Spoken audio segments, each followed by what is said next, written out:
Hello, welcome to A March for the Ages. I'm Karmen Toogood from Robert E. Lee High School. Our guest today is Dr. Gwen Patton. Dr. Patton is a noted foot soldier in the fight for voting rights and equality.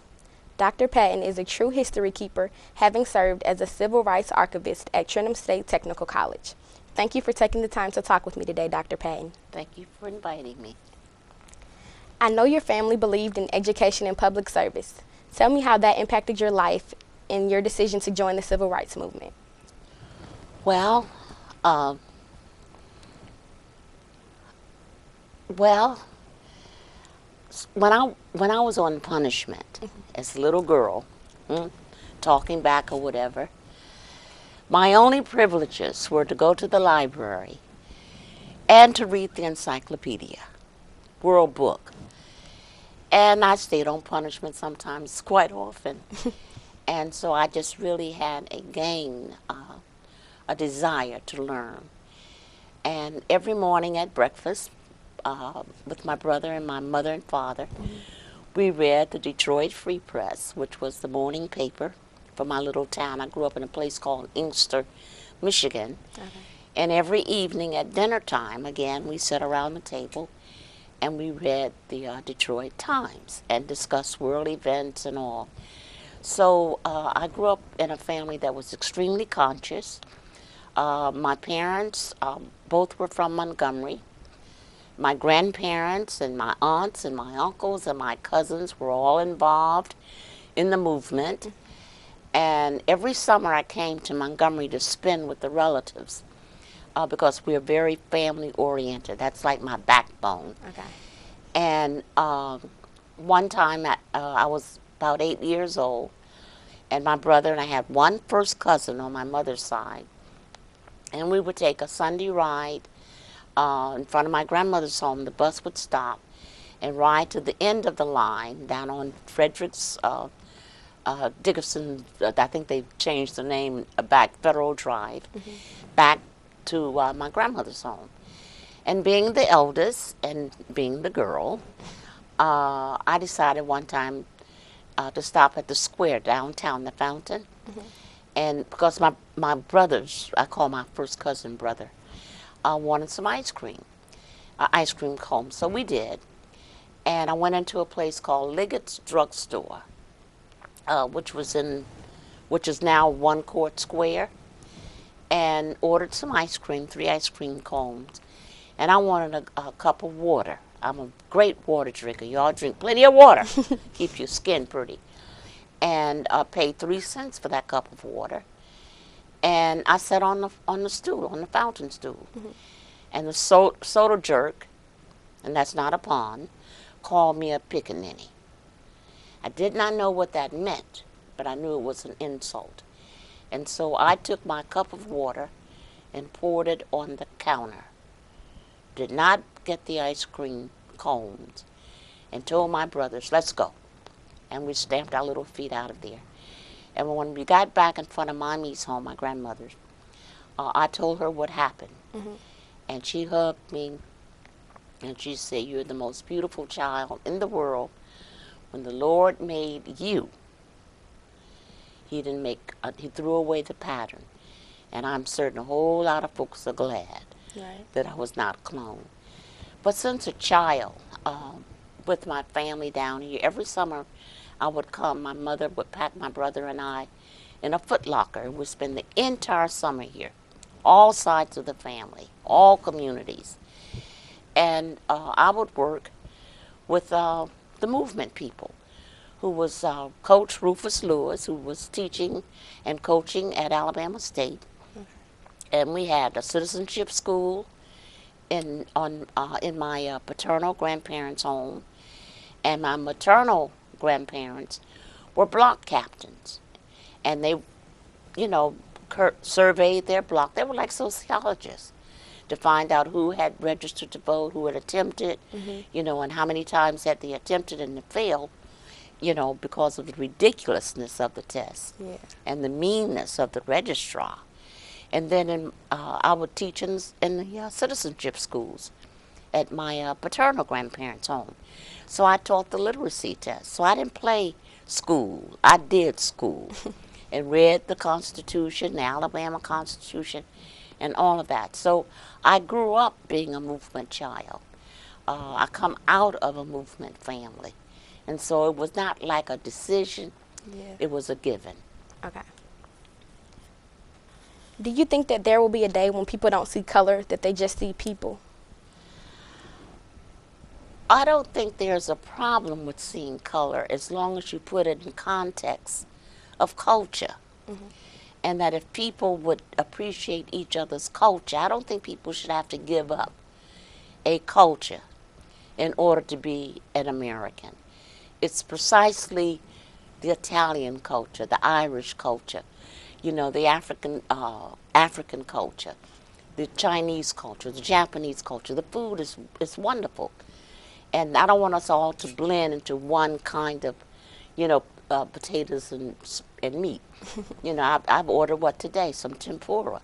That's Japanese food. I love Chinese food. I love African food, especially when you cook with peanuts. Yeah. I like Asian food, which also means curry, Indian food. And learning how to use these spices in our own diets and in our own cuisine when we cook at home for our families. I think that flavor of all of these cultures together is what make us unique and what make us, what is the fancy word? Exceptional.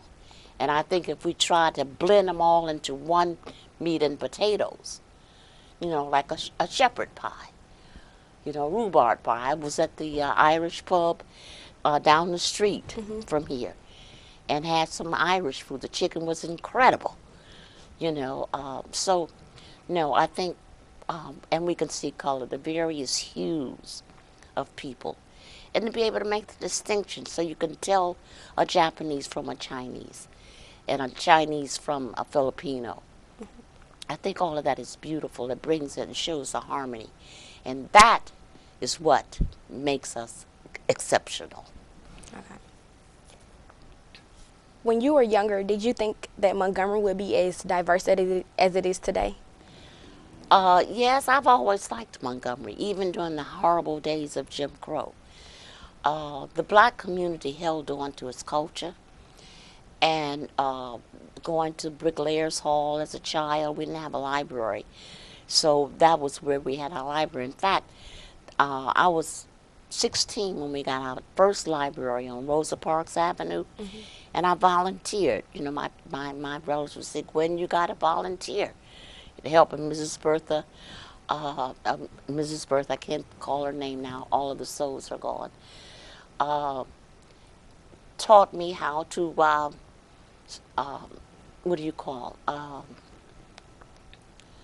catalog, how to write it down on the little cards and how to type and card catalog and all of that, which was like part of the foundation as to how I became an archivist. And to make a leap from that, when I was a kid, I grew up with I grew up with old people, and they were my friends. They worked with Rufus Lewis, Mrs. Odessa Redden, Bertha Carter, Bertha Smith, Geraldine Bethune. A lot of these ladies were business women. Mrs. Georgia Gilmore, and also the barbershop owners.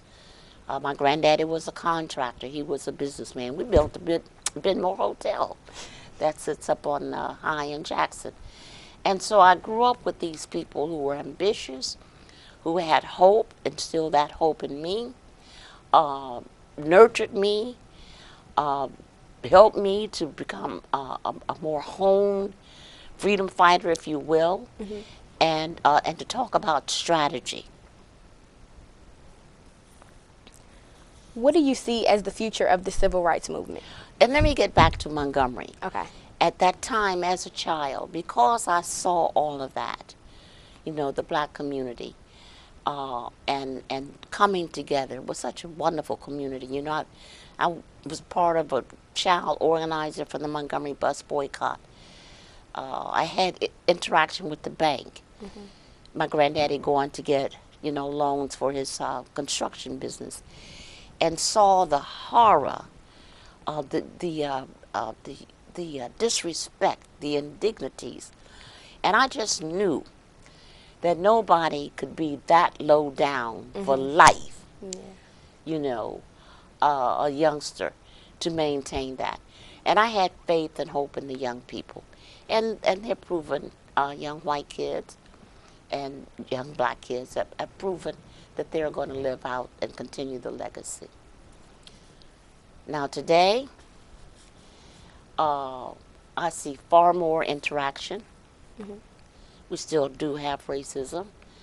I think we have various levels of racism. We have to constantly do self-introspection. You know, we have to search ourselves to feel, is it important to me for somebody to be inferior, for me to think of somebody else being inferior in order for me to be human? We have to be very, very brutally honest with ourselves.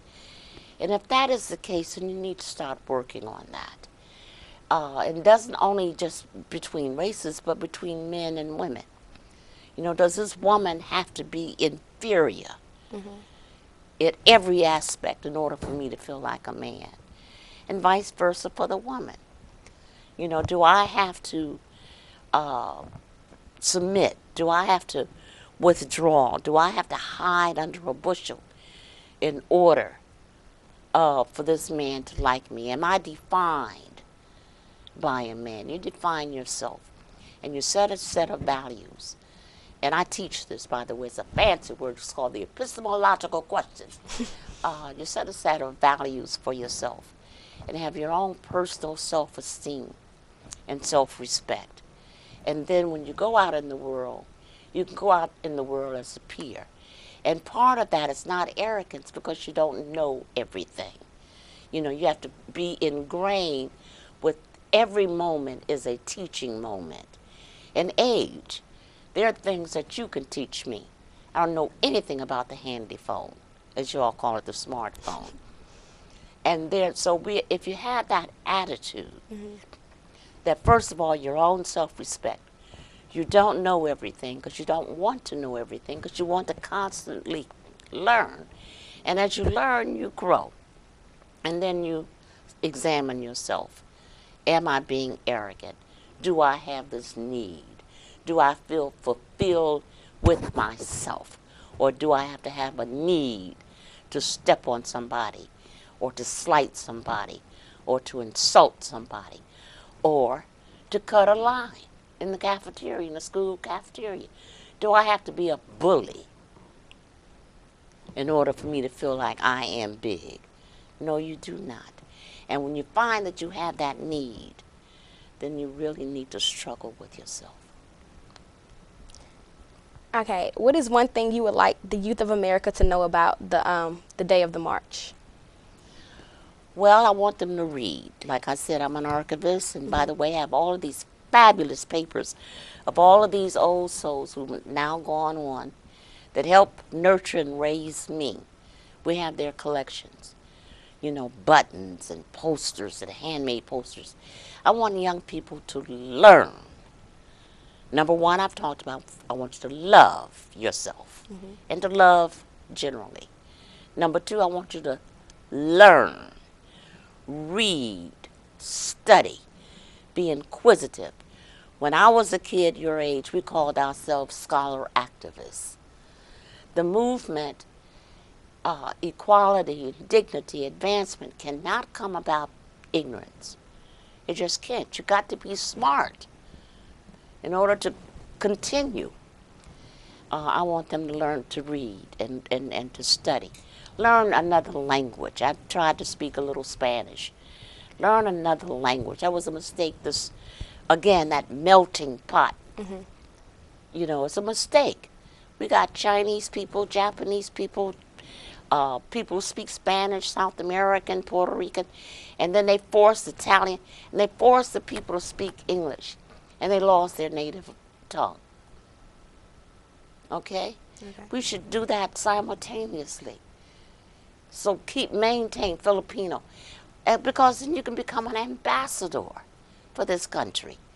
You know, we need to learn how to be multilingual. We learn how to understand world cultures and have mutual respect. We need to learn how, as a nation, that we don't have to be bullies and we don't have to be in charge, you know, because we're comfortable with who we are and what we have accomplished. We have accomplished a lot in this country. And in Montgomery, when I came back home in the 70s, I was just astonished of the accessibility. Though I called, you know, the mayor, and then his last name, I can also call him by his first name. The accessibility, even with Governor Wallace. I have a picture with Governor Wallace, who told me 20 years before I returned home, 10 years before I returned home, "You never get a job in Alabama, you little girl, you little whatever." And when I came back home after 10 years, I said, "I want to go see Governor Wallace." And he was humble. He was accessible. I went to his house. You think I can go to the house of the governor in New York City? Huh? I don't think so. Or the governor of California. But in Alabama, you can go to the house. Okay. I mean, his personal home, and add some lemonade. The accessibility is key to Montgomery and its future success. Okay, thank you, Dr. Patton. This has been a March for the Ages. My name is Karmen Toogood, and thank you for watching.